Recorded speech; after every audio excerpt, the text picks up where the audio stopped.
RDC est une et indivisible. De la population de tout le monde, c'est qu'il faut tout arrêter pour faire face à cette situation. Et que nous ferons de cette terre richement bénie un réel havre de paix, de prospérité et de progrès social.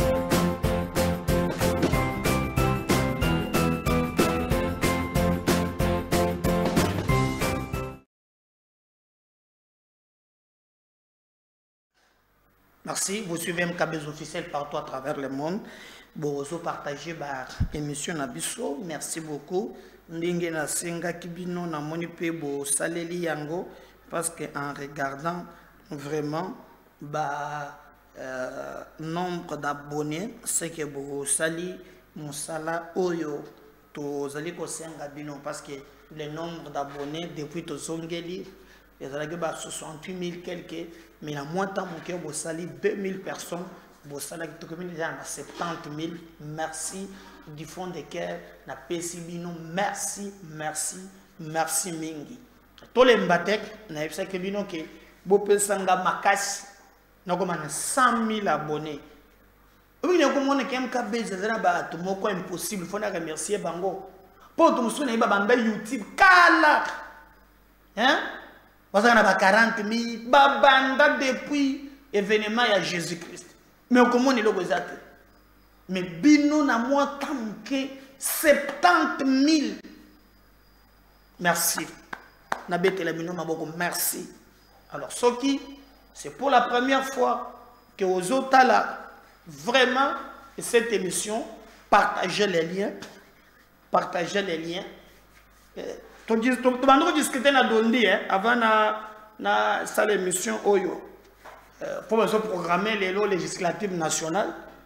Dans le but, mais mon bilo reza dans le bilu nonoante moi zo sala moi iki et puis que metaka en Kolongo azali candidat na Lukunga de Miezeli souple niwe moya est-ce qu'il fallait tout tourner est-ce que alors tout monique vous donner l'information et ali au-delà il y a ba positionnement na biso surtout que biso to bundaki pour na mboka yaka jika juma 10 000 kara comme star.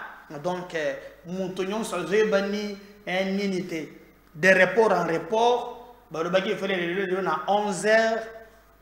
11h et l'équipe, je fais cette émission, il est 11h46 minutes. Et là, comme on est zate, toujours là, na direct na CNI, Toyoka Nini, Ezali Koleka, Matoi Nabiso, Ezali Ekuna. Tokoyeba manso mokolo ya lelo nalandi kolanda Thierry Kambunda alobi oui ezali lelo mais kaka kajika juma 10 000 kara muto ayebi likamboana ekozala tokobeta masolo bande kona ngai na bino na oyo etali pe rimer ya solo Corneille Nanga boyebi no Corneille Nanga ancien président ya CENI Oyo rejoignaki M23, il a promis que bakotambola kobanda kuna tina Kinshasa. Est-ce que Corneille Nanga a kozala vraiment dans la situation wana toyebite, mais nous apprenons que Corneille Nanga na bataku moko ya ba drone salamaki lubidu 90 pour développer ango Aza wapi akufi vraie information ezina niveau nini tokoyeba yango na émission ya mokolo ya lelo mais sinon aussi l'actualité vous allez dominer na ndenge makambo mazole kana mboka na biso bato belé bazali kopesa ba version il y a ndenge na ndenge boyebi ke Azarias Ruberwa oyo azalaki vice-président ya République place na mona ke Congo eza na bilu 90 place 1 webi ke tango Afdel Baye d'abord on nous a infiltré na 1994 opération turquoise la communauté internationale que vous appelez la nébuleuse et côté c'est la biso ba Rwanda bazo miso tilelo. Comme cela ne suffisait pas de monter rébellion en 97. D'ailleurs, Ndekonaye Moko kombo na ye nani Murugabu do ya za elongi kaka vraiment netiye ndako maka parsec ya musique mais tant ba komana Kinshasa muza comprendre que bato balingi nde bakata eteni ya Congo abandi na bango bitumba babomiye mais boyebi ke makambo ye ko baluka na ba information tozui que Azara Soubero batie na rebellion mais tant basali 1+4 mboko yo mawa mutu onde bapesie akoma vice-président chargé na makambo ya sécurité défense na babiloko mususu Azara Soubero. Alors on observe de loin et c'est pendant moment où on a Rwandais bakota mingi parce que RCD monte comme CNDP CNDP n'est comme M23. Alors selon l'information est commis balobi que Azaria Soubero yepe à rejoindre M23 Soubero. Alors tango l'information est commis à Wangani Ruberwa bazuye je crois na Top Congo na Thierry pour batuna ye soki yepe azali na M23 lobby. Il est actuellement aux États-Unis et à lobby hier azana likanicité azongela makambu ya ba M23. Mais je vous rappelle nakala ba FBI au niveau des États-Unis babimisaka un rapport na rapport wana Azaria Soubero azalaki déjà à l'époque je dis bien à l'époque moto oyo abandaki kozwa ba manduki. On a parlé même aux États-Unis basalaka badona banin nanu kutu M23 et comme makasi boyete. Mais maintenant ce qui botali Azaria Soubero atikali ministre de décentralisation na Kabila éternel ministre de décentralisation. Même temps que basalaki union sacrée non coalition FCC cache na kota ya ba ministre ya Kabila tindaki Azaria Soubero. Alors si vous regardez aujourd'hui ndenge ba M23 bazaleli eza composé uniquement na batu ya Kabila. Kabila alingi ko se dévoiler boyete mais yemo ko linga reconquérir le pouvoir na nzela ya manduki. Je vous avais rappelé que tango to fanda kiawa to landaki Museveni makambo alobaki. Museveni alobaki mais mutu oyo azali ko sala makambo ya manduki. Kombo yebani kombo na ye Joseph Kabila. Et alors même que atikela bango ba mine o ba rebelle ba somba ka manduki. Bolanda qui même le PCA o ya makambo tellement mine alobi bien que Nanga et les autres bazana ba carré minier o ya bandaki ko fournir ba rebelle to ba agresseur ya Congo manduki. L'une des causes où est sali que Nanga a kota rébellion et zali po ba bloqué ba mine ndaye et que ye moyen à ça là exacté. Mais est-ce que nandenge makambo longo bani Corneille Nanga kufi? On suit cet élément, on revient juste après. Potoye konabino ndekomoko précis, je reviens juste après. Qui l'accueille, hein? Parce que pour nous côté na RDC, il faut côté na Uganda, ou bien na Uganda. Soit au côté ba Runyonyi, ou bien côté Rwanda. Mais il y a un côté na Uganda, azo bien na Uganda. Lobby, les lotosa mardi.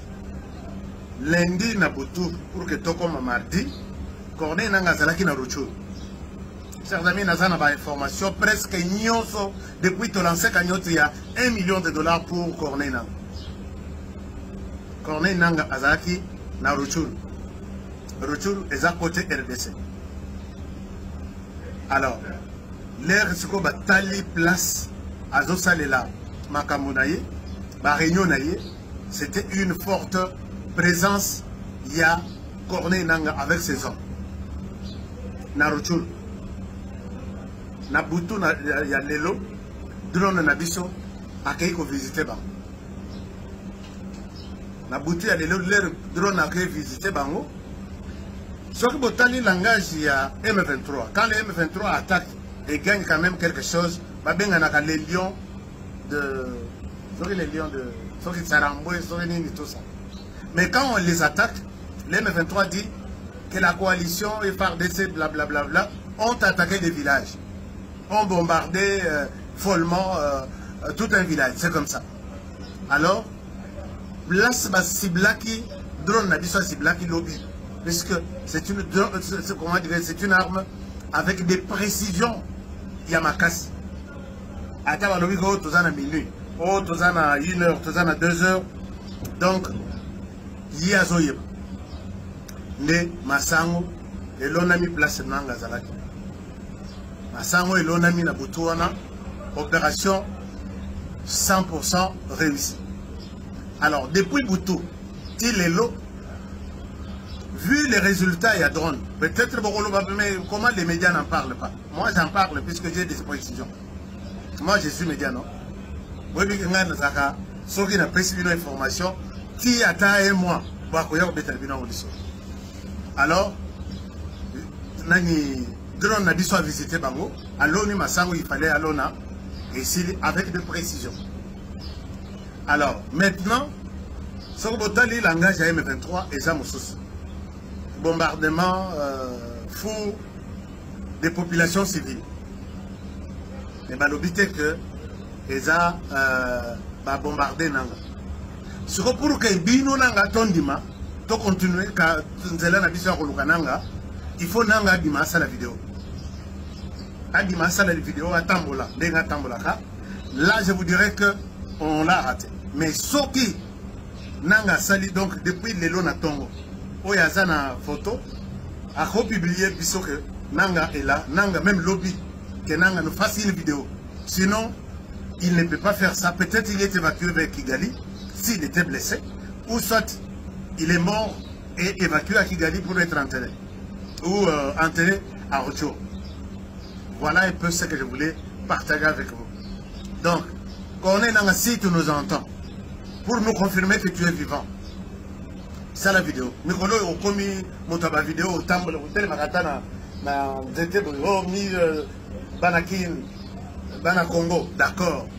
Ce qu'on sali, tu as marqué au sali bien, aux alliés vivants, on continue à te rechercher. Ce qu'on salité, je pense qu'il faut peut-être, c'est pourquoi j'ai dit Corneille Nangaa serait tué ou blessé grave. Na lingito yo bimelanga lobi que non. Corneille Nangaa zalaki na sud. Corneille Nangaa aye na Ouganda, c'est l'Ouganda qui l'accueille, hein. Parce que pendant qu'on est en RDC, il faut qu'on est en Ouganda, ou bien en Ouganda. Soit au côté de Runyoni, ou bien côté de Rwanda. Mais il y a un côté en Ouganda, à zo bien en Ouganda. Lobby, les lotosa mardi. Lundi na Butu pour que tout comme mardi, Corneille Nangaa zalaki na Rutshuru. Chers amis, nous avons une information presque nyonso depuis que lancé il y a $1 million pour Corneille Nangaa. Corneille Nangaa azaki na Rutshuru. Rutshuru est à côté RDC. Alors, l'air c'est quoi batali place à Zosalela Makamunaye, ma réunion naye, c'était une forte présence. Il y a Corneille Nangaa avec ses hommes. Na Rutshuru. Na Butu il y a Lelo, drone na biso, accueilli ko visiter bango. Na Butu il y a Lelo, drone accueilli visiter bango. Ce qui botali langage il y a M23. Quand les M23 attaquent et gagnent quand même quelque chose. Les lions de... Les lions de... tout ça. Mais quand on les attaque, l'M23 dit que la coalition et FARDC, blablabla, ont attaqué des villages. Ont bombardé follement tout un village. C'est comme ça.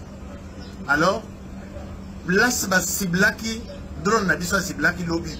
Puisque c'est une arme avec des précisions. Yamakasi.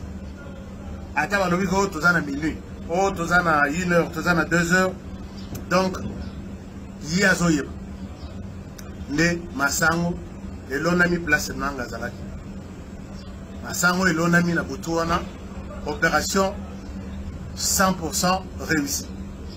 Alors, depuis Boutou, Tilelo, vu les résultats, il y a drone. Peut-être mais comment les médias n'en parlent pas? Moi, j'en parle puisque j'ai des précisions. Moi, je suis média, non? Oui, mais quand on a ceux qui n'ont pas reçu une information, qui a un mois, alors, drone n'a dit soit visité Bango, à l'ONU Massango, il fallait à l'ONA, et avec de précision. Alors, maintenant, ce que langage à M23 et ça, bombardement fou des populations civiles. Mais l'obité que les a bombardé Nanga. Ce que pour que Bino Nanga tondima, to continuer quand Nzela Nabisa Nanga, il faut Nanga Bima ça la vidéo. Abima ça la vidéo à Tambola, Denga Tambolaka. Là, je vous dirais que on l'a raté. Mais ce qui Nanga sali donc depuis les Lona Tongo. Oh, il y a une photo. A republié que Nanga est là. Nanga même lobby. Que Nanga nous fasse une vidéo. Sinon, il ne peut pas faire ça. Peut-être il est évacué vers Kigali. S'il était blessé. Ou soit il est mort et évacué à Kigali pour être enterré. Ou enterré à Ocho. Voilà un peu ce que je voulais partager avec vous.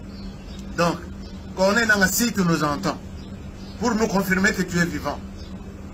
C'est la vidéo. Mikolo au commis motaba vidéo au temple au tel maratana na zete bo mi banakin bana Congo, d'accord.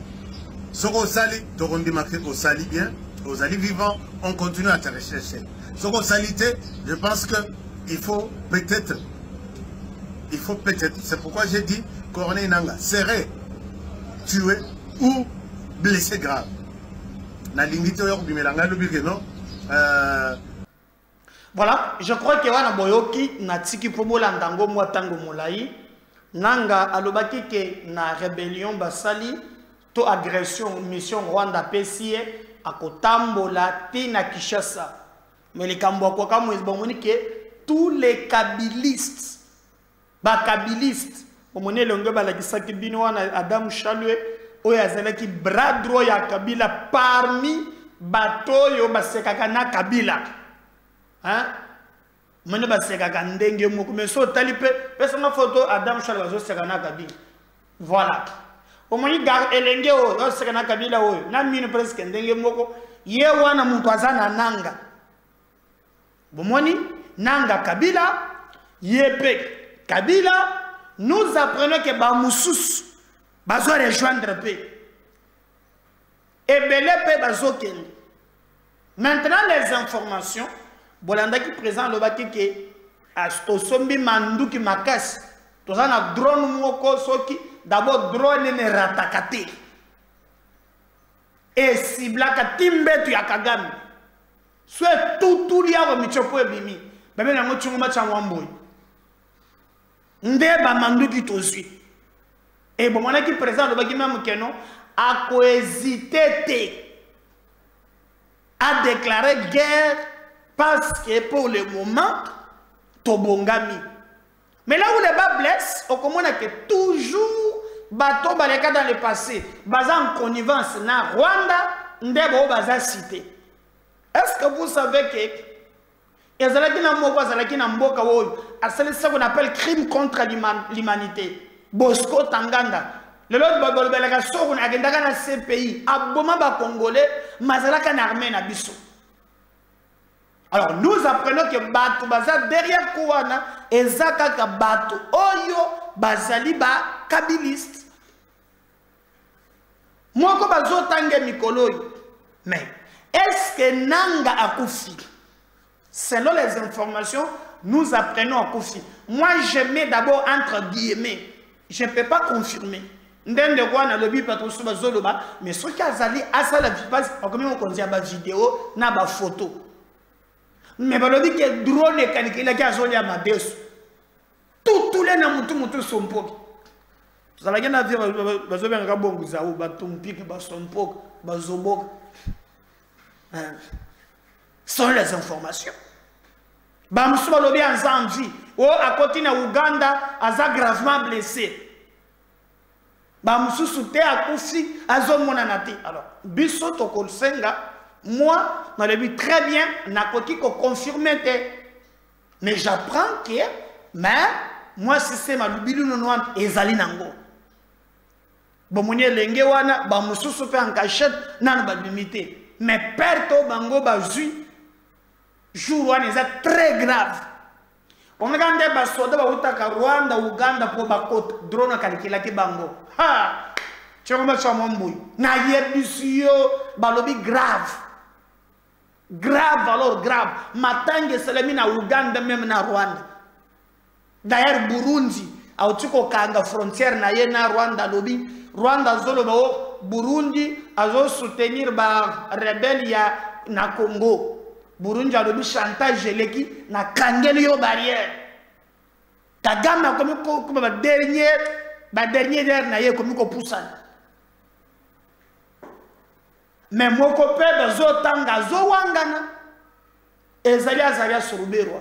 Balobi yepa comme na ba M23. Mais ba sali interview on a Top Congo. Boyo kama kambwa zoloba na oyo balobi na ye ke yepe a commis la BM23 à Wangani. Tout là d'ailleurs, on revient juste après. Top Congo FM 88.4, la fréquence utile. Bonjour, monsieur Christian. Où êtes-vous? À Washington. On vous dit pourtant à Kigali ou à l'est de la République démocratique du Congo? Je quittais Kinshasa il y a le 7 décembre. Et donc, je suis venu à Washington parce que j'avais des rendez-vous. Mais en même temps, en cette période, depuis 20 ans, je suis aux États-Unis, donc pour des raisons qui me sont propres. Alors, ceux qui disent que je suis ailleurs qu'à Washington n'ont qu'à visiter l'immigration de chez nous et l'immigration des États-Unis. Pourtant, on vous dit à l'origine de la création de l'Alliance Fleuve Congo. Est-ce que vous êtes de près ou de loin proche de, on va dire, la dynamique Corneille Nangaa? Pas du tout. Comme je vous ai dit, je suis aux États-Unis, donc j'ai suivi comme tout le monde cette déclaration. Je suis ce qui se dit dans les médias, disons... En ligne, où toutes ces informations et accusations folles. Je n'ai absolument rien à voir avec ce qui se passe avec M. Nangaa. Et je suis totalement dans mes activités professionnelles. Comme vous le savez, je suis avocat de profession. C'est vrai que je suis dans la politique aussi. Mais en même temps, vous savez que faire une rébellion, je sais ce que ça veut dire, je n'ai pas l'intention de la refaire. Donc, ceux qui font des propagandes, c'est à dessein de nuire, que ce soit d'ailleurs pour moi-même, que ce soit pour d'autres personnes ou frères que je connais, à qui on impute exactement les mêmes accusations.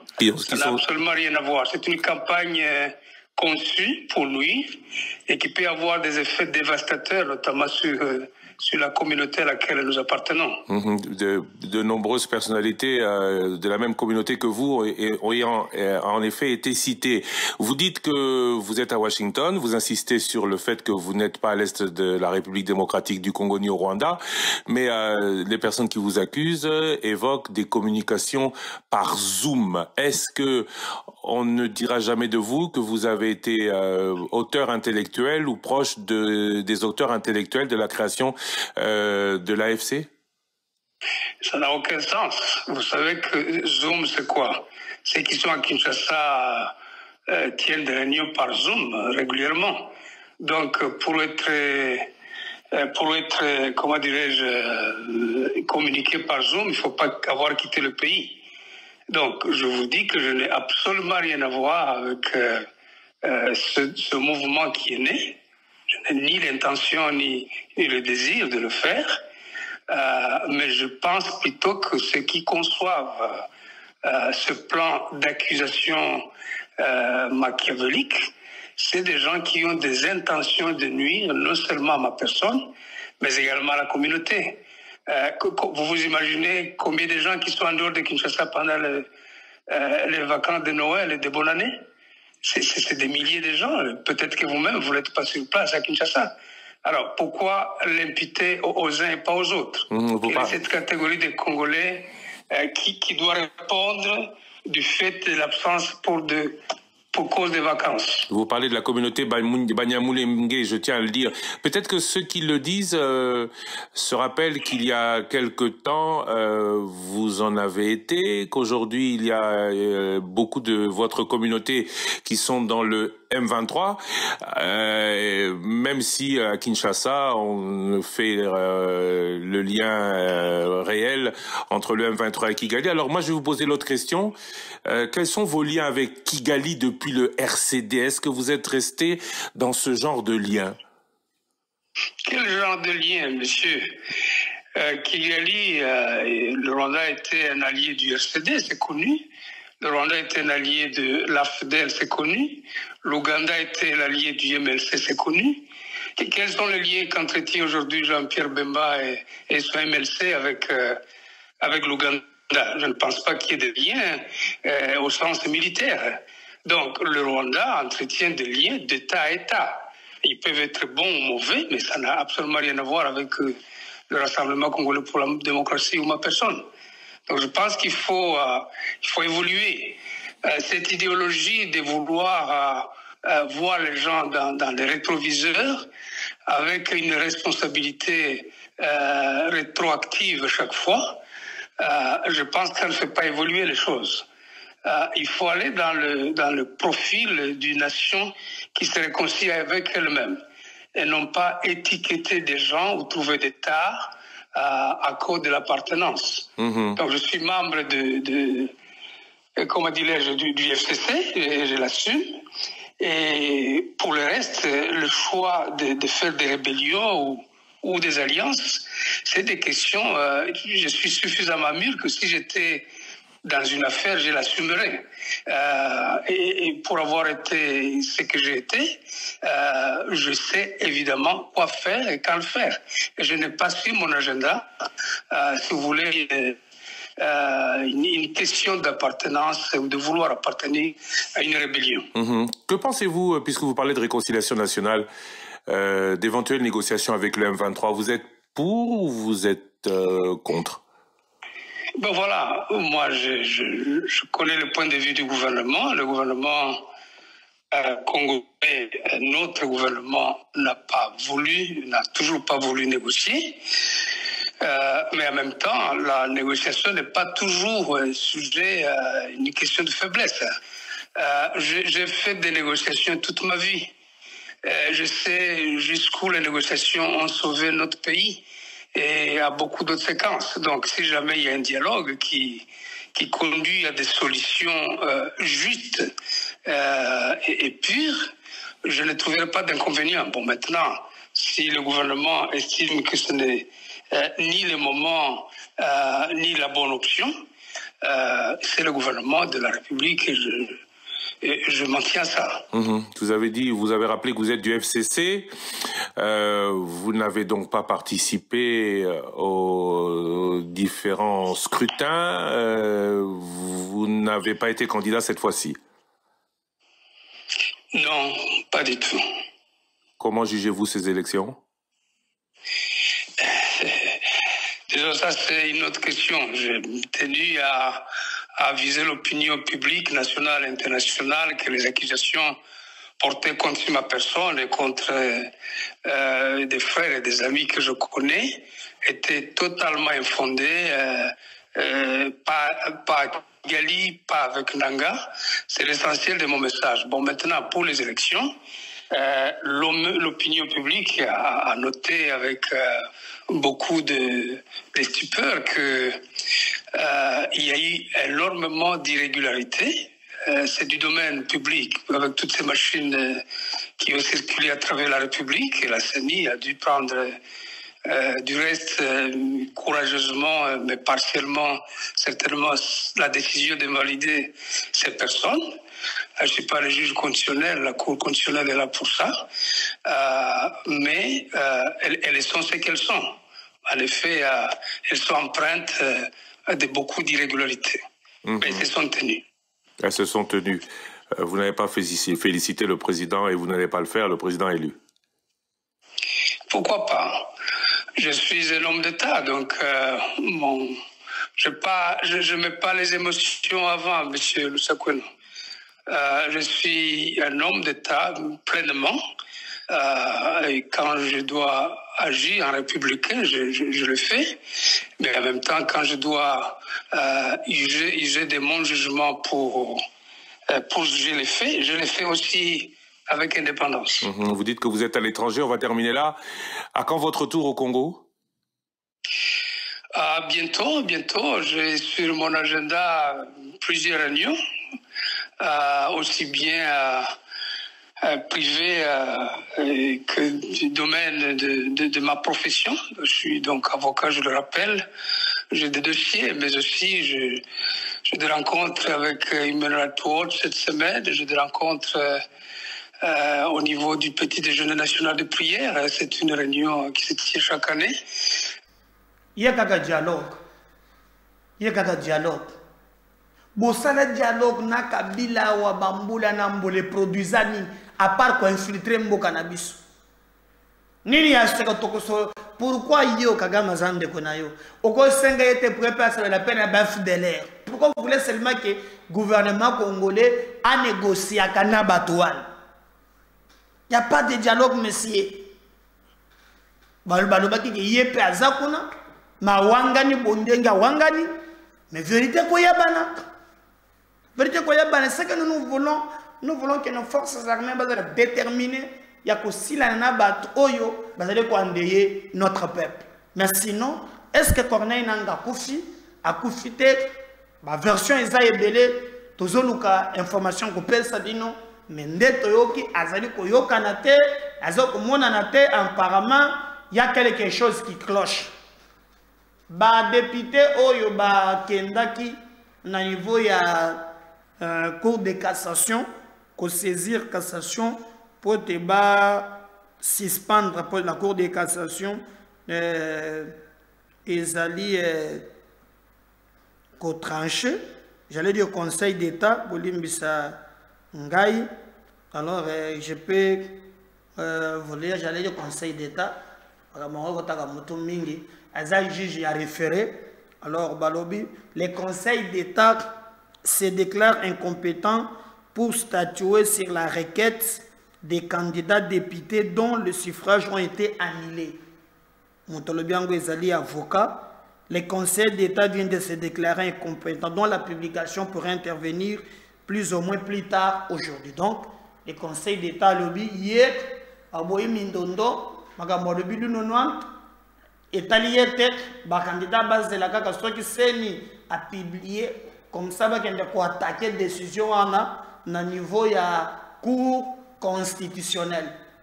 Je vous rappelle que les conseils juges référés, c'est-à-dire Bango Bazelu co-juger les actes administratifs. Mais Bango Bazan incompétent, Nangambo Bafanga na Bango Kimia, Baboyi Mindondo. Donc, bateau 82, OEC, Longoli Bango na liste, tango bako publier résultat, bako mona bakombo na Bango ekobimate. Mais bazan a moyen il y a quoi attaquer et le na niveau il y a cour constitutionnelle et je vous ai dit que aujourd'hui, au moins plus tard, Tokoki Koyoka qui va publier résultat. Le président actuel de la République, la Cour constitutionnelle est notifié qui est lobby. Papa président, Zoa Mukanda Nayo Yangoyo, Oyo Seni, Biso, vraiment, to Tindeli Yo. Donc, alors, Félix Tshisekedi, c'est jeudi 11 janvier 2024 au Palais de la Nation. Je récite l'arrêt de la Cour constitutionnelle validant le résultat de notre victoire à l'élection présidentielle. Ces moments solennels marquent non seulement la confiance placée en moi par le peuple congolais, mais aussi l'engagement profond envers notre démocratie et témoignent de la force de notre système juridique. Donc, on est allé, Félix Tshisekedi, Mbalamoko, États-Unis, département d'État, le département d'État américain félicite le président congolais et son peuple pour avoir exercé son droit démocratique.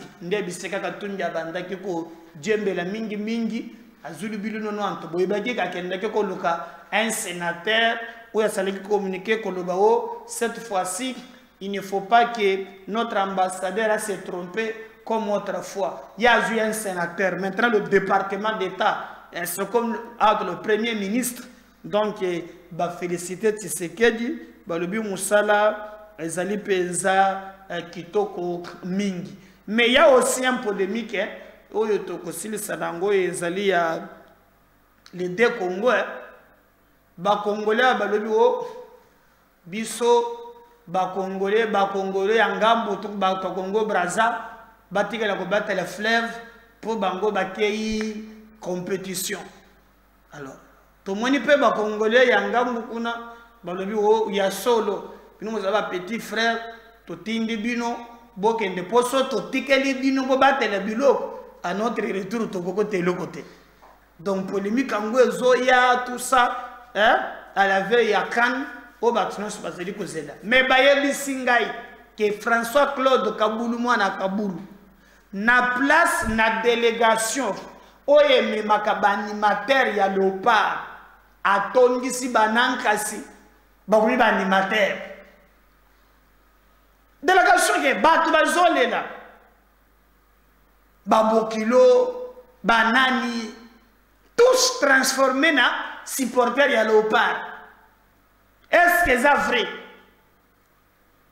Alors Kaboulou fait ça, non, faut ça que tout mis ça, mais yowana makambo bandi ko critiquer batu yowana nakati. Si elles ont vrai François Claude, elles ont malamouté. N'oubliez pas de vous abonner et de partager le lien. À tout à l'heure dans le deuxième numéro. Bye.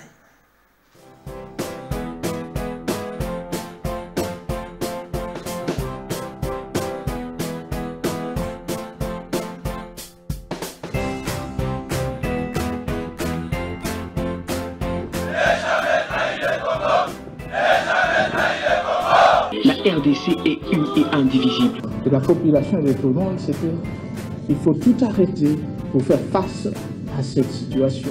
Et que nous ferons de cette terre richement bénie un réel havre de paix, de prospérité et de progrès social.